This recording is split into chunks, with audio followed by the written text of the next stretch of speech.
So over here you can see that I have a document open, and let's say I want to delete this out.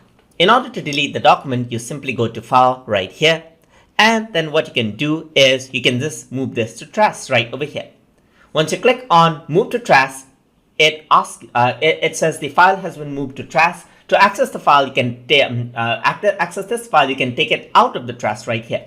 If this file is shared, collaborated, you can still make a copy of collaborators. They can still make a copy of this until it is permanently deleted. So what you can do is you can go to the Google Docs home screen or take this file out of the trash right here, and the file has been taken out of the trash.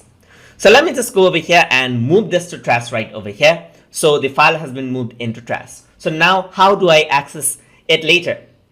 So I'm just going to go around right here, and I'm going to type in drive.google.com right over here. Once I do that, I can go on to my trash to access the file that I delete. So here you can see that TutorTube, the Google Docs file is over here in trash. So I can simply double click to open that out right over here to access that out.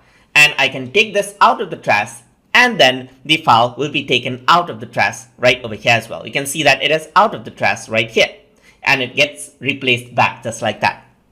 If you want to permanently delete a file, you can delete it out from over here. So I'm just going to click on Move to Trash, and it has been moved to trash right over here. In the trash, you'll be able to see this.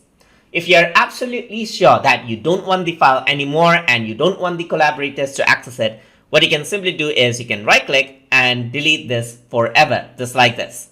And then what happens is that you can just delete this forever right over there. If you want to restore any file, you can just restore it out right over here. But once you delete a file forever, it cannot be recovered out of Google Drive or Google Docs.